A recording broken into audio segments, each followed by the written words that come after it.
سورت فاتحہ اس دے وچ اللہ پاک نے بے شمار فوائد رکھے ہیں۔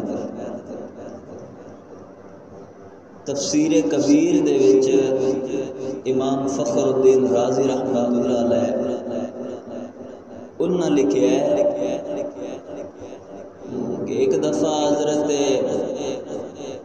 غالباً میکائیل علیہ السلام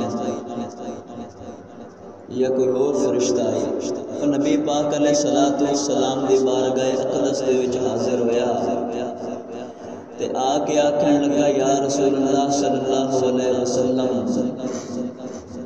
اللہ پاک نے تمہیں دو نور ایسے عطا فرمائے جڑے پہلے کسی امت نو عطا نہیں ہوئے۔ سبحان اللہ۔ دو نور ایسے عطا ہوئے جڑے پہلے کسی امت نو نصیب نہیں ہوئے۔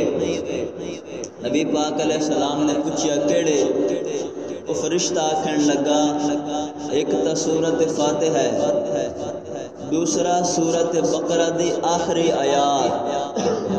اے اللہ پاک دی طرفوں اس امت واسطے تحفہ ہے، اس امت سے خاص انعام ہے۔ پہلے کسی نبی نو اے دو نور عطا نہیں ہوئے، سورت فاتحہ اور سورت بقرہ دی آخری آیات۔ تفسیر کبیر دے اندر امام فخر الدین رازی رحمۃ اللہ علیہ نے لکھے ہے کہ کل انبیاء کرام کم و بیش 1.25 لاکھ انبیاء رسول ہیں، انبیاء زیادہ رسول تھوڑے ہیں۔ انہاں انبیاء اور رسولاں تے 104 کتاباں اور صحیفے نازل ہوئے، کل 104 کتاباں اور صحیفے نازل ہوئے۔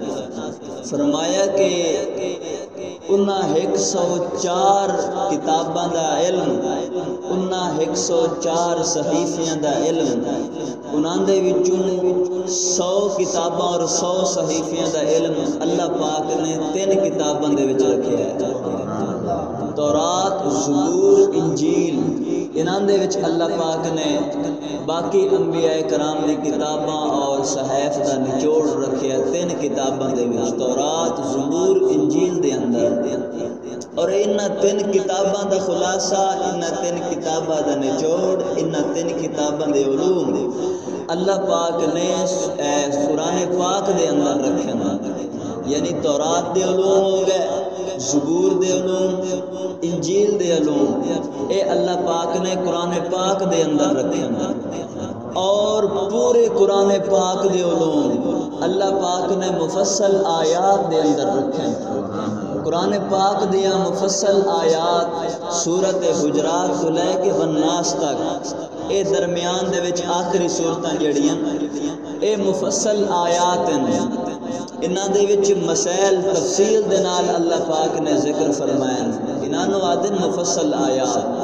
اور قرآن پاک دی مفصل آیات دے اللہ پاک نے علوم سورت فاتحہ دے اندر، یعنی سورت فاتحہ گویا کہ جس بندے نے سورت فاتحہ پڑھ لی اس بندے نے ساریاں آسمانی کتاباں دے علوم حاصل کر لے، اور جس بندے نے سورت فاتحہ پڑھ لی گویا کہ اس نے 2 جہان دی دولت مل گئی۔ ایک کوئی عام صورت نہیں مسلمان، نبی پاک علیہ السلام نے نماز تحفے چ ملی، تے تحفے چ بندہ اگر کسی انسان کو کوئی تحفہ دے اس تحفے دے اندر انسان دی کوشش ہوندی ہے کہ میں اپنے دوست نو تحفہ ایسا دینا جڑا لاجواب تحفہ ہوئے، جس دی دنیا تے کوئی مثال نہ ہوئے۔ ہن اللہ پاک نے اپنے محبوب پیغمبر نو زمین تو فرش تو اٹھا کے آسمانہ تے جو لے کے گیا ہے، عرشاں تے لے کے گیا، سدرۃ المنتہا کراس، جبرائیل پیچھا رہ گیا، اگے پیغمبر پاک علیہ السلام اللہ دے قریب ہوئے، قاب قوسین او ادنا۔ اے نبی پاک علیہ السلام دی شان دے سورۃ نجم دے وچ آیا دے اللہ کریم نے فرمایا کہ ساڈے دوواں دے درمیان اتنا فاصلہ رہ گیا جتنا کہ ایک کمان، 2 کمان یا 2 کمان تو بھی کم فاصلہ اللہ اور نبی دے درمیان۔ بالکل قریب کر کے قاب قوسین او ادنا دو کمان دے درمیان فاصلہ یا اس تو بھی کم. ہن اگو اللہ پاک نے مقدار نہیں دسی بھئی کتنا کم، بہت زیادہ اللہ پاک نے نبی نو نزدیک کر کے اس ٹائم نماز والا تحفہ عطا کیا، اور ایسا لاجواب تحفہ ہے کہ جس دی دنیا تے مثال کوئی نہیں. اسے نماز کے اندر سورت فاتحہ ہے جس کا کوئی جواب کوئی نہیں، اور اس کے اندر بے شمار اللہ پاک نے فوائد رکھے. مسلمانوں ایک بڑی عالی شان صورت ہے. علماء کرام نے لکھا ہے اپنے مجربات کے اندر انہوں نے لکھا ہے کہ اگر کوئی لا دوا ہے سارے ڈاکٹراں اس نے جواب دے چھوڑے ہے، وڈے وڈے ڈاکٹراں اور طبیباں دے کول گیا ہے، بالکل لاجواب ہو گیا. وہ بندہ سورت فاتحہ نو 141 دہاڑے چینی دے برتن دے وچ زعفران دے نال لکھ کے اس نو دھو کے 41 دے اگر مریض نو پلایا جاوے، لا دوا مریض جڑا سارے ڈاکٹراں اور طبیباں دے کول ہو کے آیا ہے، انہیں سارے جواب دیتا ہے اللہ پاک دے فضل اور کرم دے نال صحت یاب ہو سی. اے اپنے مجربات دے وچ علماء کرام نے لکھیا ہے، اور مجربات او ہوندے جڑے تجربے شدہ ہوندے. اے علماء علامہ جلال الدین سیوطی نے اپنے مجربات جو لکھے 1000 مجربات لکھے انہاں. اے علماء کرام تجربے کرندے ہیں، جڑے حکماء کرام ہیں، امت دے حکیم لوگ ہیں، عالم بھی ہوندے ہیں تے حکیم بھی ہوندے ہیں. اے انہاں دے تجربے شدہ گل ہے. تو اس دے اندر اللہ پاک نے بے شمار فوائد رکھے ہیں. نماز دے وچ سورت فاتحہ پڑھنی ضروری ہے. نبی پاک علیہ السلام نے فرمایا جڑا بندہ سورت فاتحہ نہیں پڑھدا اس دی نماز قابل قبول نہیں.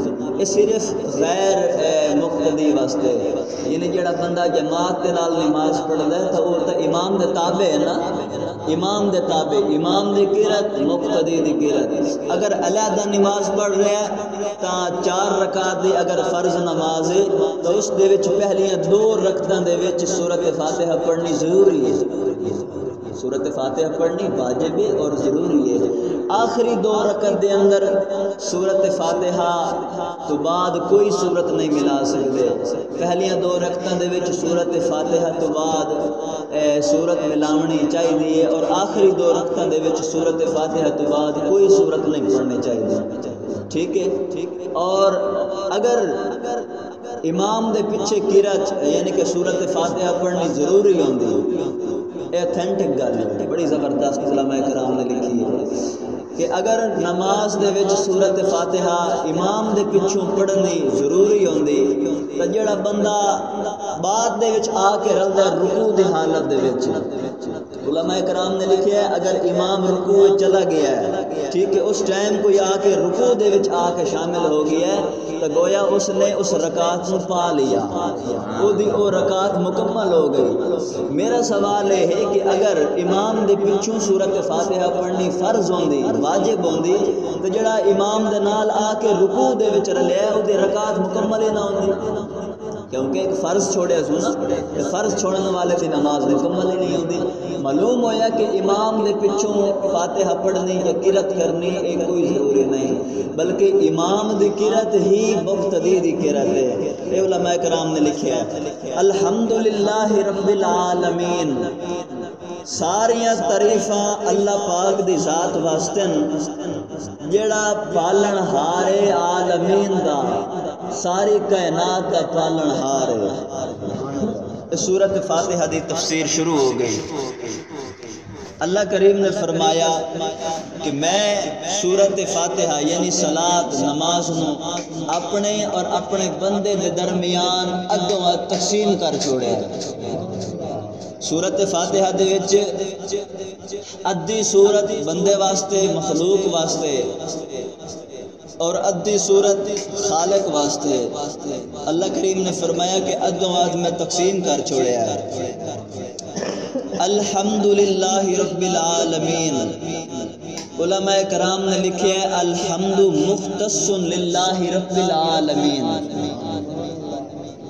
کہ اے ساریاں دی ساری تعریفاں ساری دی ساریاں حمداں اے اللہ پاک دی ذات واسطے خاص ہیں. سبحان اللہ. الحمدللہ ساریاں تعریفاں اللہ واسطے نے. ایک دعویٰ ہے مستقل طور تے دعویٰ ہے. اگو اس دعوے دا جواب ہے سوال پیدا ہوتا ہے کہ ساریاں تعریفاں اللہ واسطے کیوں ہیں کسی ہور واسطے کیوں نہیں. اگو اس دا جواب موجود ہے کیونکہ او ذات رب العالمین کیونکہ او ساری کائنات نو پالن والی ہے. اگر کوئی ہور ہستی ایسی ہے جڑی ساری کائنات نو پالن والی ہے تو اس نو لے کے آؤ. اگر کوئی ایسی ہستی ثابت ہو جاوے کہ سارے جہاناں نو پالن والی ہوئے ساریاں تعریفاں اس واسطے ہو سن. جلے اللہ تو علاوہ کوئی ہور ہستی ایسی نہیں جڑی ساری کائنات دا نظام چلاون والی ہوئے ساری کائنات نو پالن والی ہوئے صرف اللہ کریم دی ذات ہے تاں اس ذات واسطے ساریاں تعریفاں.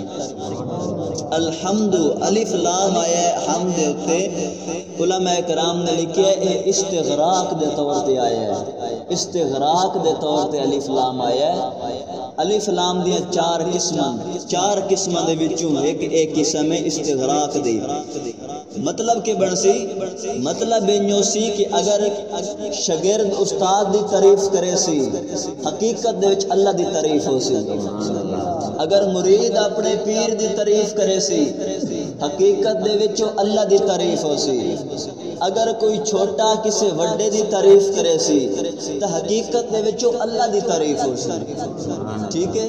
جس طرح ایک مستری ہوندا ہے مکان تیار کریندا ہے ہن ویکھن والا بندہ نظارہ کرن والا بندہ اس مکان دی تعریف کر رہا ہے کیڑا عالی شان خوبصورت محل ہے کیڑا عالی شان کمرہ ہے خوبصورت کمرہ ہے. تعریف اگرچہ کمرے دی کر رہے ہیں تعریف اگرچہ بلڈنگ دی کر رہے ہیں لیکن اس دے پیچھے مستری دا ہاتھ ہے. سبحان اللہ. اس دے پیچھے مستری دا ہاتھ ہے. عمارت اپنے آپ تو نہیں بن گئی نا. عمارت دے وچ کے کمال ہے عمارت دے وچ کے خوبی ہے. خوبی تو اس مستری دی جائے عمارت تیار کیتی ہے.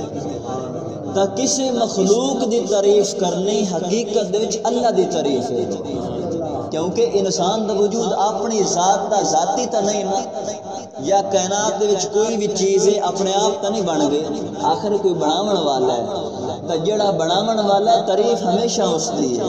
تاں علماء کرام نے لکھیا ہے کہ اس دے وچ الف لام استغراق دا ہے یعنی کائنات دے وچ ہر سیکنڈ ہر لحظہ ہر منٹ کائنات دے وچ کسی بھی جگہ تے اگر کسی دی تعریف کیتی جاوے تو حقیقت دے وچ اللہ دی تعریف ہے. ٹھیک ہے. الحمدللہ رب العالمین ساری کائنات دا پالن ہار او اللہ رب العالمین ہے. اس واسطے ساریاں تعریفاں اس ذات واسطے خاص ہیں. اتنے ایک سوال پیدا ہوتا ہے. سوال یہ ہے کہ اہل کیونکہ میں نال تہاڈا عقیدہ بھی درست کرنا ہے نا تہاڈے عقیدے تے مہر لاونے تاکہ کوئی بد مذہب تانوں گمراہ نہ کر سکے ورزلا نہ سکے. کوئی اگر سوال کرے منہ توڑ جواب دیو. اتنے سوال پیدا ہوتا ہے کہ سنی لوگ یہ آدھن جی اللہ دے اولیاء کرام دے کول مدد منگنی جائز ہے یا علی مدد آکھنا جائز ہے یا رسول اللہ مدد آکھنا جائز ہے. حالانکہ شرک او آدھن اللہ تو علاوہ مدد منگنی کسی ہور ہستی دے کول شرک ہے. مدد صرف اللہ واسطے خاص ہے. آدھن جی ایاک نعبد و ایاک نستعین چاہے اکثر آیات پڑھ دیں ایاک نعبد و ایاک نستعین ہم تیری ہی عبادت کرتے ہیں اور تجھ ہی سے مدد مانگتے ہیں. او اعتراض سوال کریں دن کہ نماز دے وچ تساں کہ مدد اساں اللہ کو منگنے ہیں تے مسجد تو باہر نکل کے یا علی مدد دے نعرے مرندے ہو تساں مشرک ہو گئے ہو. سوال ہے ہن جواب سنو. ساڈا جواب یہ ہے انہاں دے سوال دے وچ جواب کھلوتا ہے کہ الحمدللہ رب العالمین جلے قرآن آکھ رہے ہیں یہ بھی تو قرآن ہے نا. اگر ایاک نعبد و ایاک نستعین قرآن دے شامل ہے تو الحمدللہ رب العالمین بھی قرآن دے شامل ہے. اگر اللہ تو علاوہ مدد کسی ہور کو نہیں منگی جا سکتی تو قرآن آدھا ہے الحمدللہ رب العالمین. ساریاں تعریفاں اسے اللہ واسطے ہیں اور کسی واسطے تعریف ہو ہی نہیں سکتی. تو مڑ ساڈا سوال ہے کہ اپنے علماء کرام دی تعریفاں کرندے ہو علامہ حضرت مولانا علامہ شیخ طریقت پیر طریقت رہبر شریعت یہ مڑ نہ آکھو کیونکہ شرک ٹھیک ہے نا. کسے شاگرد نو نہیں چاہیے کسے دیوبندی عالم دی تعریف کرے کیونکہ شرک ہے. کسے دیوبندی پیر نو نہیں چاہیے اپنے مرید کو تعریف سنے کیونکہ شرک ہے. اللہ تو علاوہ جلے گل کوئی نہیں تو مڑ یہ تعریفاں کیوں ہیں؟ اگر اللہ تو علاوہ مدد شرک ہے تو مڑ اللہ تو علاوہ تعریف بھی کسی دی شرک بن سکتی. ٹھیک ہے تعریف کسی دی کرنی شرک ہے. معلوم ہویا کہ یہ چیزیں شرک نہیں ہے نا. اگر یہ شرک ہوندا تو قرآن میں اس کم ہو گیا. اللہ نے فرمایا الحمدللہ رب العالمین. ساریاں تعریفاں اسی اللہ دی ذات واسطے ہیں. اللہ واسطے خاص ہون دے باوجود ہی بندے ایک دوے دی تعریف کر رہے ہوندے. شاگرد اپنے استاد دی تعریف کر رہے ہوندا ہے شرک نہیں بندا. مرید اپنے پیر دی تعریف کریندا ہے شرک نہیں بندا کیونکہ حقیقت دے وچ تعریف اللہ دی ہو رہی ہوندی ہے. اسی طریقے نال یا علی مدد آکھنا حقیقت دے وچ مدد اللہ پاک ہی کریندا ہے لیکن وسیلہ اور ذریعہ انبیاء رسول اور صحابہ کرام اہل بیت بندن. لہذا ایک